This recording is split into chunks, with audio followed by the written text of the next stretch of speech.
numerosas ocasiones he hablado del pecado y específicamente de lo que constituye pecado mortal. No voy a repetir todas las cosas que he explicado, pero simplemente recuerdo lo fundamental de lo que significa el pecado mortal, ¿no? El pecado mortal, a diferencia de lo que se llama pecado venial o lo que se conoce como imperfección, es aquel pecado que es totalmente destructivo de la relación entre Dios y el hombre, mientras el pecado llamado venial entibia esa relación. El pecado mortal es el que la rompe y, como enseña la Iglesia, es el pecado que se ha hecho en materia grave, o sea, sobre alguna de las enseñanzas básicas de la Iglesia, un pecado que se ha hecho en materia grave, con plena libertad, es decir, sabiendo que lo hacía sin que nadie me fuerce a hacerlo, y con plena conciencia, es decir, sabiendo que es pecado, ¿no? Y como explicaba en una ocasión, este pecado mortal produce como efecto que yo esté completamente vacío de la gracia de Dios y que en consecuencia mi oración no tenga mérito sobre mí. Los pecadores pueden rezar e interceder por otras personas con certeza, pero que no tenga mérito sobre mí, y eso es penoso y trágico, ¿no? Como explicaba, cuando volvemos a la vida de gracia, entonces el pecado muere, se restaura la vida de gracia, y todos los posibles méritos, las obras buenas que realizamos en esa situación de pecado mortal, reviven y tienen un impacto sobre nuestra vida. Pero la razón por la que abordo nuevamente el tema del pecado mortal ya no es para hablar del tema desde el punto de vista objetivo, es decir, la doctrina católica objetiva, lo que nos enseña la Iglesia sobre qué es el pecado mortal, sino sobre el tema subjetivo, es decir, sobre cómo la Iglesia enseña que el católico, independientemente de cómo se sienta,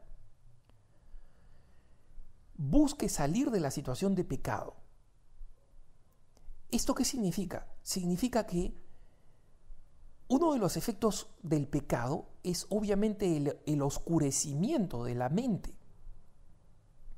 Y el hombre puede volverse muy astuto para el mal, pero se vuelve burro, bobo, tonto para el bien. Y en consecuencia existe un oscurecimiento de la razón para el bien. Y de esto, obviamente, se aprovecha el maligno para enredarnos y confundirnos. Por ejemplo, las personas que cometen un pecado habitual, por ejemplo, tienen una tendencia a caer por el mismo pecado. En primer lugar, eso es lo que sucede con todos los seres humanos. Nadie es un multisabores, nadie es un tutti frutti de los pecados. Es decir, esta semana pecó de envidia, la próxima pecó de gula y la siguiente pecó... No, como todos tenemos determinadas debilidades, justamente pecamos frecuentemente de lo mismo. Entonces, es ilógico decir, como explicaba, ¿para qué me voy a confesar si siempre caigo de lo mismo? No, precisamente la lógica se invierte. Porque pecas de lo mismo, necesitas confesarte. Es como si yo tengo una herida profunda o un cáncer y estoy siendo tratado de una quimioterapia para atacar ese cáncer, sería totalmente tonto que yo fuera a la 5ª sesión de mi quimioterapia y de mi radioterapia y donde le digo, doctor, ¿esta quimioterapia para qué es? ¿Cómo para qué es? Es para el cáncer pues, que tienes en tal sitio. Y yo dijera, no, pues ya me aburrí, ya hace 4 sesiones que estoy en la misma terapia para el mismo cáncer, ya varíeme pues. ¿Cómo voy a pedir variedad? Si justamente la consistencia, la insistencia del tratamiento sobre un cáncer específico es su garantía de solución. Lo mismo sucede con el hecho de ir a la confesión y decir siempre lo mismo o parecido, ¿no? Existen otros que encuentran dificultad para tener arrepentimiento. Muy bien, hermanos, el retorno a la vida de gracia no es un acto del sentimiento. Yo puedo estar completamente empedernido en el pecado o puedo simplemente estar tan imbuido, influido por el pecado, que tal vez ni siquiera sea consciente que en el fondo de mi corazón hay un sentimiento de arrepentimiento. Probablemente ni siquiera sienta ese arrepentimiento, probablemente no lo siento.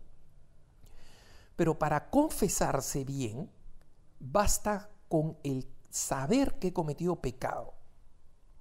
Entonces, si en un momento de furia, de irritación, yo he tenido deseos de venganza, pero ese deseo de venganza yo siento que lo sigo teniendo, el saber que está mal es suficiente para que yo acuda a la confesión. Puedo no estar completamente sano del sentimiento, pero no lo voy a sanar sino a través de la medicina de la confesión. En consecuencia, no importa la lógica o la situación en la que nos encontremos. Lo que importa es que salgamos de esa situación a través del sacramento de la confesión. Punto. Eso es lo que importa.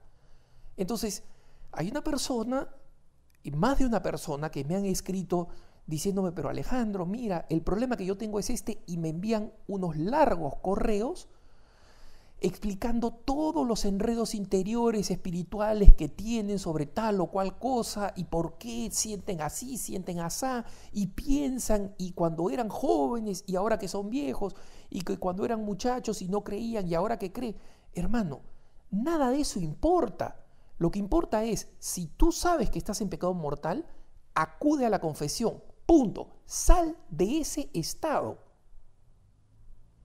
Y solamente si tienes un pecado contra el Espíritu Santo, es decir, el pecado que dice, he pecado y estoy contento de haber pecado y soy de Satanás y me quedo con Satanás, salvo que ese sea el caso, que ese obviamente no va a querer confesarse, tienes que ir a la confesión. No te enredes, ese engaño del demonio de decir, no tengo suficiente arrepentimiento, no lo siento. No, hermano.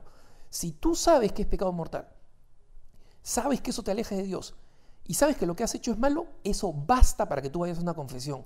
Y deberías ir a una confesión corriendo. Porque en muchas ocasiones, y lo digo por experiencia propia, pero también por lo que escriben grandes santos, el dolor auténtico de corazón ha venido después del sacramento. Hay personas que se han acercado al sacramento totalmente aburridas, mecánicas, pero han ido al sacramento, y después del sacramento es donde finalmente, por efecto del sacramento, se han abierto a la gracia, y la gracia ha abierto en ellos el auténtico sentido de arrepentimiento, y allí es cuando ha brotado el dolor del corazón, han brotado las lágrimas, y han brotado ese llanto liberador, ¿no? No siempre, pero eso no importa. No importa lo subjetivo, cómo me siento, lo que importa es lo objetivo, estoy siendo liberado del pecado. En consecuencia, pase lo que pase, esa debe ser nuestra prioridad. Que tengas un buen día.